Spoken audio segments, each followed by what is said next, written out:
Meus irmãos, a paz do Senhor Jesus, estamos aqui mais uma vez com mais uma aula de introdução bíblica, onde vamos dar continuidade ao nosso estudo teológico sobre esta matéria importante.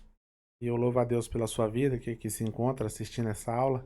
Se você porventura chegou nesta aula e não é um aluno do IBADEM, o Instituto Bíblico Assembleia de Deus Missão, eu te convido a fazer parte deste grupo. Você nos procure, é só deixar aí o seu comentário nos comentários do vídeo, né? E nós estaremos entrando em contato com você para te dar maiores informações. Deus venha abençoar a vida de cada um, iluminar os nossos corações, o nosso entendimento, para que nós possamos aprender um pouco mais acerca da palavra de Deus. Nós estávamos falando sobre as divisões, né, da Bíblia, falamos sobre as divisões do Antigo Testamento e o período interbíblico. E nessa aula nós vamos falar sobre os povos que influenciaram, que Deus usou para preparar o terreno para a chegada do Messias. Esses povos tiveram a sua importância, deixando um legado que foi muito útil para chegar o Messias e o Evangelho ser proclamado a todas as nações, né? É muito importante a gente entender esse fundo, esse contexto que aparece ali, começando um pouco antes do período interbíblico, durante o período interbíblico e durante também o ministério de Jesus Cristo. Nós vamos estar vendo isso agora e eu te convido a estudar conosco esse importante assunto, né? E nós vamos estar tratando neste momento. Abra sua apostila na página de número 30. O primeiro povo que nós estaremos falando nessa oportunidade são sobre os babilônios. Eles levaram o povo de Deus, os judeus, para o cativeiro por 70 anos e deram-lhes lições jamais esquecidas. Este é o primeiro povo, no caso aqui neste contexto. Um povo importante também foram os egípcios, né? Mas em uma época bem remota. Os babilônios, eles foram importantes na conjuntura do povo de Israel, lembrando os irmãos que o reino de Israel, depois da morte de Salomão, foi dividido em dois reinos, o reino do norte e o reino do sul. O reino do norte preservou o nome de Israel e ele tinha a capital em Samaria. O reino do sul passou a chamar-se Judá e tinha sua capital em Jerusalém. Deus ele tinha a promessa de sempre ter um sucessor para sentar no trono de Davi com o reino do sul, com Judá, cuja capital era Jerusalém. Nós vamos ver isso posteriormente. Só estou dizendo aos irmãos para que fique claro o porquê os caldeus, né, os babilônios, foram importantes neste contexto. Quando Deus ele esgota as oportunidades de Israel e não tem outra alternativa senão tratar com seu povo de forma mais severa, ele escolhe os caldeus, né, que são os babilônios, para trazer juízo sobre este povo. E a principal causa desse juízo foi a idolatria. E quando o povo de Israel vai para a Babilônia, eles fazem um concerto de não mais ir atrás de deuses falsos, né, de idolatria. Essa foi a importante lição que este povo aprendeu. Houve também um período de preservação da linhagem do povo que foi ali para a Babilônia. Porque Israel ele foi levado cativo 150 anos antes de Judá e eles foram para a Síria. O que aconteceu com esse povo? Eles se misturaram com outros povos, outras pessoas de outros países, e quando eles voltam, parte deles voltam para a terra da Palestina ali, e eles passam a ser chamados apenas de samaritanos, eles já não são mais uma linhagem pura, especialmente os levitas. Porque os levitas eles moravam em todas as tribos de Israel. Todas as tribos de Israel tinham os levitas. O trabalho centralizado deles era em Jerusalém. mas em todas as outras tribos tinha cidades levitas, né, de levitas. E esses levitas se misturaram com outros povos, e quando da reconstrução do segundo templo, porque o primeiro templo, o templo de Salomão, havia sido destruído, Deus usa Zorobabel para reconstruir esse templo. E quando ele reconstrói, Deus usa Esdras para reformar o culto, né? E para iniciar os trabalhos. Nesse reinício de trabalho, alguns samaritanos queriam fazer parte da adoração, do serviço, do culto, né?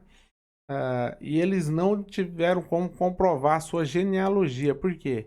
Porque eles haviam se misturado com outros povos. Por isso, eles não puderam fazer parte dos trabalhos em Jerusalém. Por isso virou a rivalidade entre os judeus e os samaritanos. Houve também outros motivos que levaram a essa rivalidade, chegando no dia de Jesus, eles nem se comunicando uns com os outros, né? A gente vê isso em João capítulo 4, quando Jesus pede água para aquela mulher samaritana.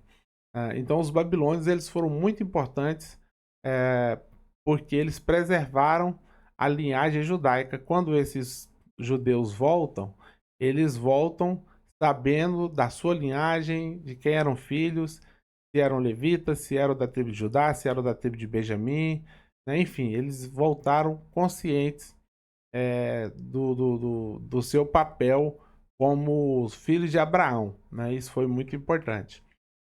Os outros povos que assumiram o lugar, o protagonismo dentro do contexto geopolítico antibíblico, né? Antibíblico eu falo antes do início do Novo Testamento, tá?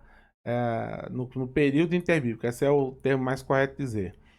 Foram os povos medo-persas. Aliás, eles ainda estão dentro do contexto do Antigo Testamento, né? Porque Esdras e Neemias, Esther, viveram dentro do Império Persa, tá? A Pérsia, que hoje é o Irã, após Neemias e Malaquias, a Palestina continuou sob o domínio da Pérsia por quase 100 anos, até o ano 330 a.C. E depois lhes fizeram retornar a Jerusalém, edificando o templo. O Império Medo-Persa foi um império que se uniu os medos, né, que eram um povo da Média, e os persas. Eles se uniram, fizeram uma coalizão contra os caldeus, contra os babilônios.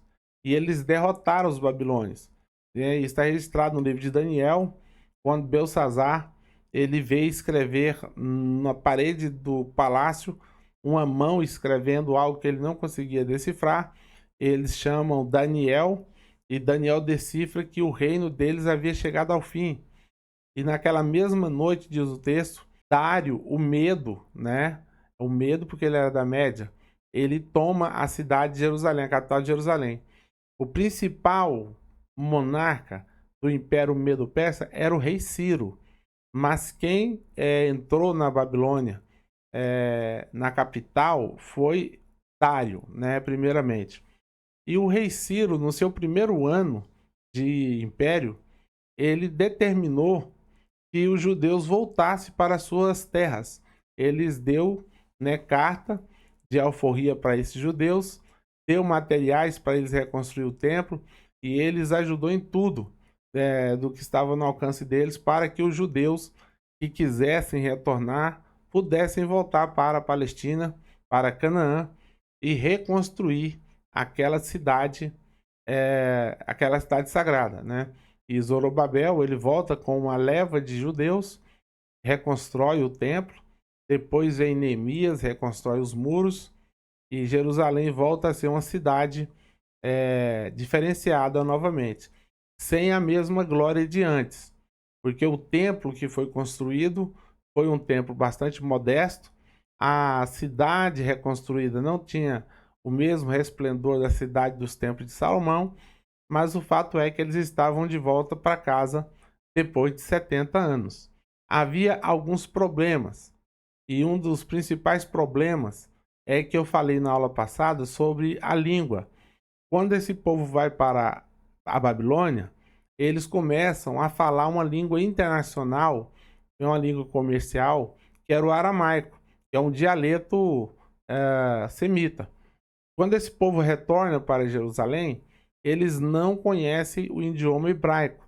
Daí o sacerdote Esdras teve o trabalho de reensinar o povo a entender as palavras da Bíblia, que basicamente estava escrita em hebraico, exceções ali de alguns textos de Esther e de Daniel, né? E algumas palavras no texto de Neemias também, em aramaico, mas predominantemente os textos eram em hebraico. E foi Neemias, ou melhor, foi Esdras, quem foi responsável por introduzir os cultos sagrados dentro do povo judaico. Esdras, portanto, nesse contexto, ele é considerado como o segundo Moisés, né? O homem que conseguiu restaurar os cultos a Deus ali na cidade de Jerusalém. Outros povos que tiveram também importância dentro do contexto para preparar o caminho para o Messias foi justamente os gregos. Os gregos eles influenciaram intelectualmente o mundo, contribuindo com um idioma universal, o koiné, o grego comum. Com o declínio do Império Persa, que durou muitos anos, tiveram pelo menos 10 dinastias persas, né? E entre eles estava o marido de Esther, chamado Assuero. O título de monarca dos persas era Xerxes, né? Era a linhagem dos Xerxes. Eles tiveram pelo menos 10 dinastias Xerxes. E quando chega ao fim o seu império, levanta-se outro povo, que são o Império Greco-Macedônio. Né? Juntou o Império da Macedônia e o Império da Grécia, ambos ali na Europa, e eles não se permitiram ser conquistados pelos persas. Eles estavam na deles e os persas quiseram conquistar aquela região também.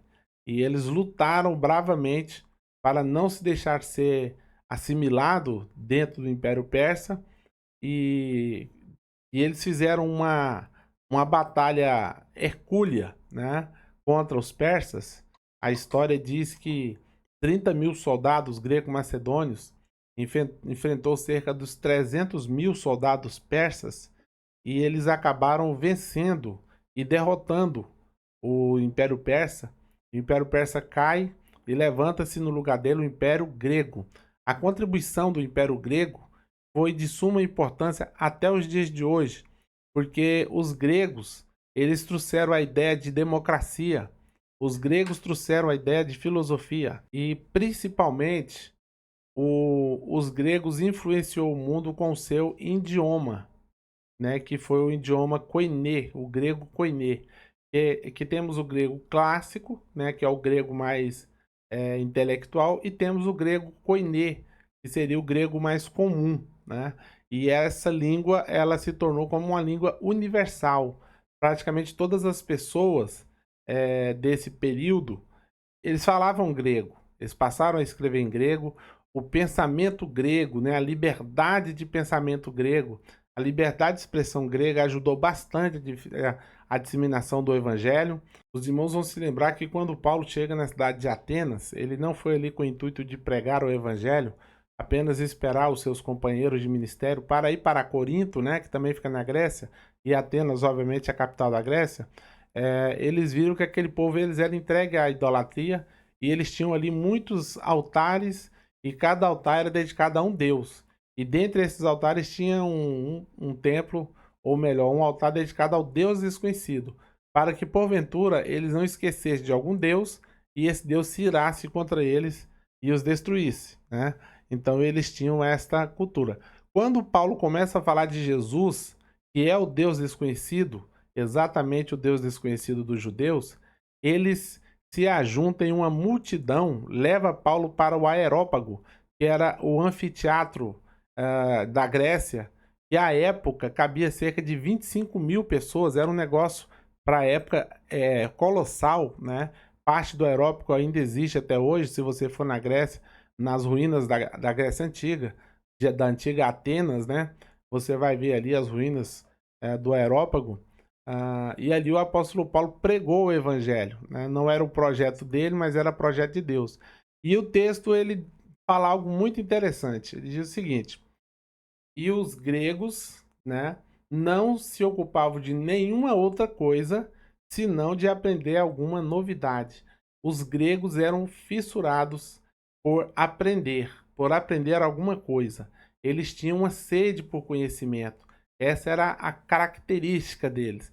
E você já deve ter ouvido falar do pensamento helenístico ou período helenístico. Foi justamente o período da cultura grega, né? Era chamada de cultura helenística e ela influenciou o mundo por muitas e muitas gerações, mesmo depois da morte do seu imperador primeiro, Alexandre Grande, né? Aliás, foi dos imperadores o que durou menos tempo, apenas 13 anos. Ele faleceu muito jovem, vítima provavelmente de febre amarela ou de malária ou de algo do tipo, mas ele já havia conquistado todo o Império Persa, desde da sua região ali da Europa até a Índia, né? Eles tinham um vasto império, e esse império, eles tinham uma forma de governar, uma forma de trabalhar e dar liberdade de expressão para as pessoas, para que as pessoas se expressassem.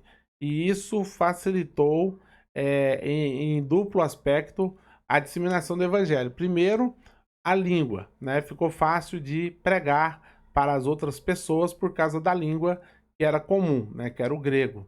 A maioria das pessoas falavam grego. E segundo, eles tinham liberdade de expressão, eles podiam falar.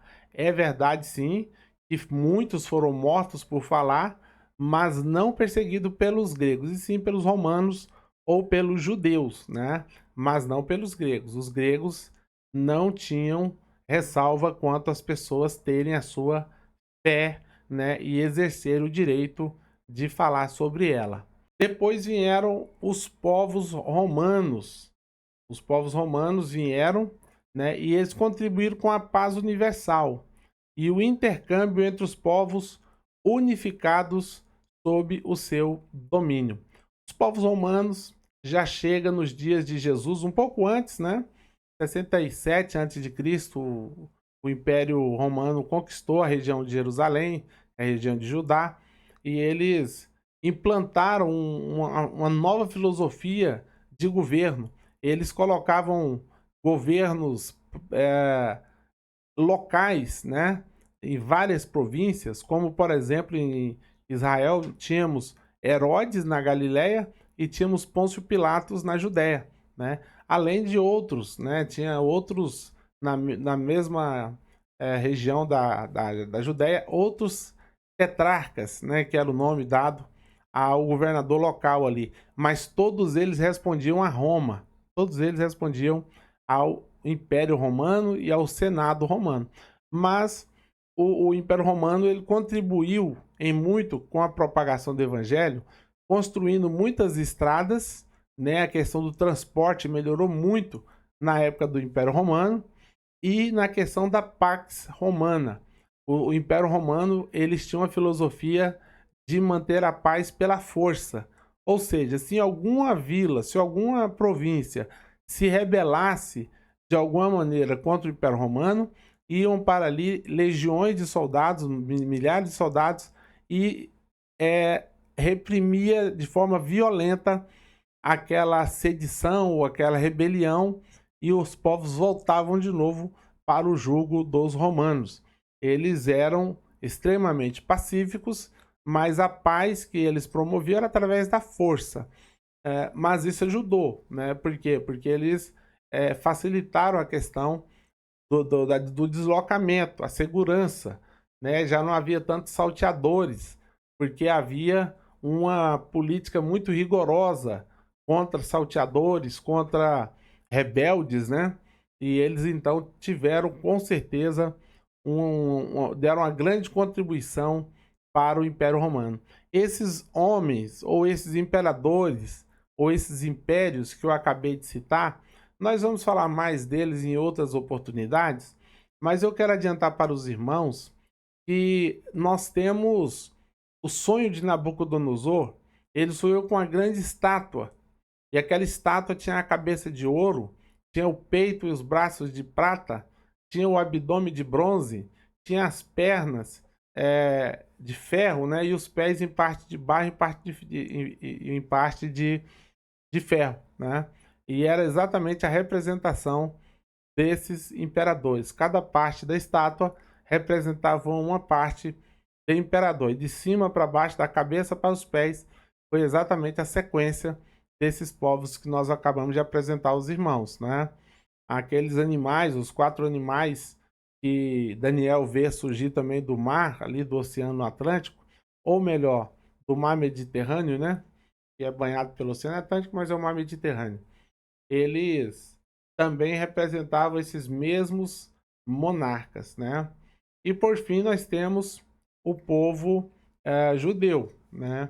E contribuíram com a restauração do ensino da lei e a preservação e conservação do Antigo Testamento e a esperança messiânica que influenciaram os países por onde passaram. Os povos judeus são um povo diferenciado de todos os outros povos da terra. Deus escolheu o povo judeu para serem guardiões das revelações de Deus. E eles fizeram isso muito bem.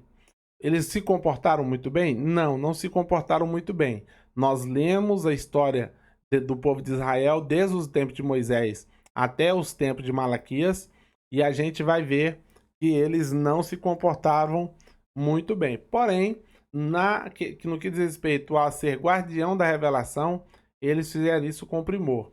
E eles guardaram a lei, os preceitos da palavra de Deus até os dias de Jesus. Porque você imagina se os judeus não tivessem se esforçado para guardar a lei, os mandamentos, princípios, preceitos de Deus, como é que Jesus iria dizer, por exemplo, quando ele leu Isaías 61, né? E depois diz, hoje essa palavra se cumpre diante dos vossos olhos, se não tivesse a lei para ele ler, né? Como é que Jesus ia falar todo o sermão do monte ali em Mateus, no capítulo 4, no capítulo 5, 6 e 7, que é totalmente fazendo uma correlação do Antigo para o Novo Testamento, né? Veja o que foi dito, ele está falando não necessariamente do Antigo Testamento, mas da tradição do povo judeu, especialmente dos saduceus e dos fariseus, mas o fato é que a lei foi preservada e essa lei confirmou as profecias acerca do Messias. Se hoje nós temos certeza que Jesus Cristo é o Senhor, Salvador de nossas almas, é porque a palavra de Deus nos atesta e nos garante isso.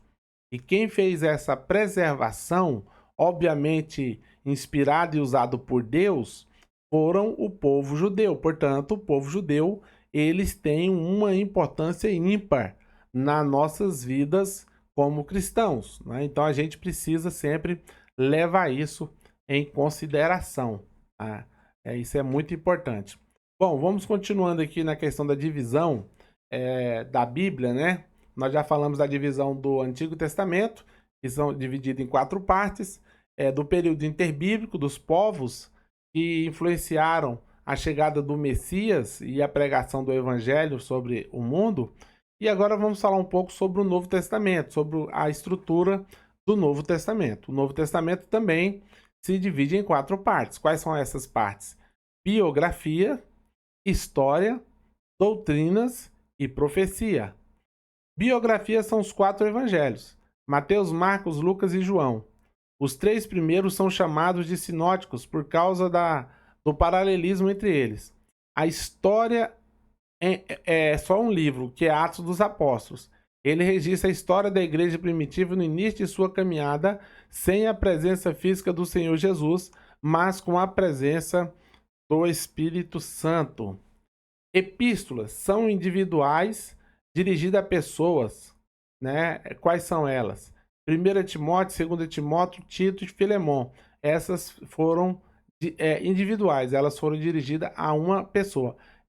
O texto não foi só para essa pessoa. A carta foi dirigida para essa pessoa, mas o texto ele serve para toda a igreja até os dias de hoje. Depois nós temos epístolas coletivas, dirigida a todos. Essas são as epístolas aos Hebreus, por exemplo, né? Depois nós temos as epístolas universais, dirigida a todos, né? Que são as cartas circulares, que é Tiago, 1ª e 2ª Pedro, 1ª, 2ª e 3ª João e Judas. Embora 1ª e 2ª João seja individual, mesmo assim são consideradas universais, dirigida a todos. Elas ficaram nessa categoria aí, né? Porque era do mesmo escritor do apóstolo João. Depois nós temos a profecia, que é um livro também, o Apocalipse ou a Revelação. Trata da vitória de Jesus e sua noiva, a igreja, e da consumação de todas as coisas. Isso é a conclusão da redenção do mundo. Então nós temos todo esse contexto dentro da Bíblia. O Antigo Testamento é dividido em 4 partes, que é a lei, né? Os livros históricos, os livros poéticos, os livros proféticos, né? São essas 4 divisões na Septuaginta, na Bíblia grega, tá, irmãos? A Bíblia hebraica é diferente, mas nós usamos mais a Bíblia grega. E no Novo Testamento não é diferente. Nós também temos 4 divisões, que é biografia, porque são os textos que falam sobre Jesus Cristo, os 4 evangelhos, obviamente. Tem o livro de história, que é o livro relatado pelo evangelista Lucas, quando ele escreve a história do início da igreja. Nós temos as cartas, tanto as cartas paulíneas quanto as cartas gerais. Essas cartas têm as suas subdivisões. E nós temos, por fim, o livro da Revelação, ou o livro de Apocalipse, que é um livro escatológico, profético, né? E parte das profecias do livro de Apocalipse ainda não se cumpriram, né? Nós ainda estamos vivendo no período ali das 7 cartas às igrejas da Ásia Menor. Depois haverá o período da Grande Tribulação, e é aí que começa o capítulo 4 de Apocalipse, só vai começar aí, né? A partir do capítulo 4, são coisas que ainda vai acontecer no futuro. É importante a gente ter esse tipo de noção. Isso basicamente são o conteúdo, né, literário da Bíblia. Agora, dentro desse conteúdo literário, vamos dar uma olhada aqui, que existem as doutrinas, né, que são um total de 21 cartas, e elas tratam da explanação da palavra de Deus por meio da igreja. É importante dizer que Jesus ele deixou as doutrinas, os mandamentos, os princípios, mas quem explicou essas doutrinas, quem aplicou isso na vida da igreja foram os apóstolos, né? E especialmente o apóstolo Paulo, escrevendo 13 das 21 epístolas, e os demais apóstolos. Nós temos a profecia, que é o livro de Apocalipse, o livro das revelações de Jesus Cristo, que Deus lhe deu para mostrar aos seus servos as coisas que em breve devem acontecer. Daqui a alguns dias nós teremos a apostila de Apocalipse, ela é uma apostila exclusiva, e nós vamos estudar mais sobre as revelações escritas no livro de Apocalipse. As epístolas somadas somam um total de 21 livros. Epístolas eclesiásticas, dirigidas às igrejas, são elas: a Epístola aos Romanos, 1ª e 2ª Coríntios, Gálatas, Efésios, Filipenses, Colossenses, 1ª e 2ª Tessalonicenses. 1ª e 2ª Tessalonicenses. Deixa eu fazer aqui uma ressalva rapidinho, depois eu vou estudar sobre isso, mas quando nós estamos falando de livro do Novo Testamento, e tem livros em sequência, como 1ª e 2ª aos Coríntios, 1ª, 2ª, 3ª João, 1ª e 2ª aos Tessalonicenses, ela vai aparecer sempre no feminino, tá? No feminino. Por quê? Porque se trata de cartas. Se se trata de cartas, está no feminino. O Antigo Testamento, por sua vez, vai falar 1º e 2º Samuel, 1º e 2º Reis, 1º e 2º Crônicas. Por quê? Porque nós estamos falando de livros, e livros está no masculino. Portanto, a forma correta de dizer é 1º e 2º, né? No Antigo Testamento. No Novo Testamento, 1ª, 2ª, 3ª, porque estamos falando de carta que está no feminino. Isso é só para dar uma esclarecida para os irmãos aí. Nós temos também a carta aos Gálatas, Efésios, Filipenses, Colossenses, 1ª e 2ª Tessalonicenses. A Bíblia é dividida em livro, capítulos, versículos, palavras e letras. Essa divisão é na edição ARA, Almeida, Revista e Atualizada. Então, se você pegar essa tabela que está te apresentando na página 31, você vai saber a divisão da Bíblia em capítulos, em livros, em versículos, palavras e letras. Por curiosidade, né?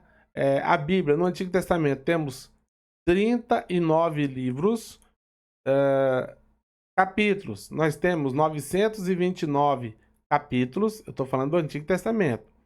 Versículo, nós temos 23.214 versículos, nós temos 592.439 palavras e nós temos 2.728.100 letras. E isso na versão Almeida, Revista Atualizada. Se você pegar outra versão de tradução, você vai encontrar provavelmente mais ou menos palavras e mais ou menos letras. O que não vai mudar é a quantidade de capítulos e de versículos. Isso não vai mudar. Mas as palavras, a quantidade de palavras e a quantidade de letras, sim. Por sua vez, o Novo Testamento é contido de 27 livros, 260 capítulos, 7.959 versículos, 181.253 palavras e 838.380 letras. E no final aí você vai ter o total da Bíblia inteira, 66 livros, 1.189 capítulos, 31.173 versículos, 773.692 palavras e 3.566.480 letras. E eu repito, isso na versão revista da Bíblia Almeida, Revista e Atualizada. Se você pegar, por exemplo, Almeida, Revista Corrigida, a Bíblia Viva ou a NVI, enfim, qualquer outra versão, com certeza o número de palavras e de letras irão ser alterados. O que não vai ser alterado é o número de livro, o número de capítulos e o número de versículos. E agora é importante dizer que existem algumas Bíblias que alteram isso. Por exemplo, a Bíblia Católica, né? Ela traz consigo mais 14 inserções dentro do seu texto que não está nos livros canônicos. São livros apócrifos, né? São 7 livros apócrifos e mais 7 inserções em outros livros, por exemplo, Salmo, Daniel, né, Esther, enfim, várias outras inserções lá. Temos uma Bíblia também, que é da Torre de Vigia, a Bíblia do Novo Mundo, que essa Bíblia é dos Testemunhas de Jeová. E eles suprimiram algumas profecias, algumas palavras de propósito, não é? Para caber a interpretação deles. Eles, em vez de adequar a interpretação deles à Bíblia Sagrada, eles fizeram o contrário. Eles pegaram a Bíblia Sagrada e adequaram à doutrina que eles supostamente pregam, né? E tem uma outra Bíblia, que é uma Bíblia um pouco mais recente, e essa Bíblia talvez seja uma das mais nocivas para a nossa geração, chamada da Bíblia Graça sobre Graça. Essa Bíblia foi elaborada por um grupo de teólogo progressista. Progressista é um nome bonito para pessoas de esquerda, né? E é uma Bíblia inclusiva. E ela inclui quem? A comunidade LGBTQIA+, né? Eles suprimiram ali todas as condenações sobre o pecado, especialmente o pecado sexual entre pessoas do mesmo sexo ou entre incesto, tá? Eles suprimiram todos esses textos aí. Portanto, tome cuidado quando você for comprar uma Bíblia, veja qual é a versão. Se for a versão do Novo Mundo, eu te aconselho a não comprar. Se for a graça sobre graça, eu também te aconselho a não comprar, a menos que você seja um pesquisador estudioso, né? Aí você compra para pesquisar, para estudar. Aí tem também a Bíblia Católica, né? Se você for um estudioso, uma pessoa que gosta de pesquisar, tem a Bíblia sem problema nenhum.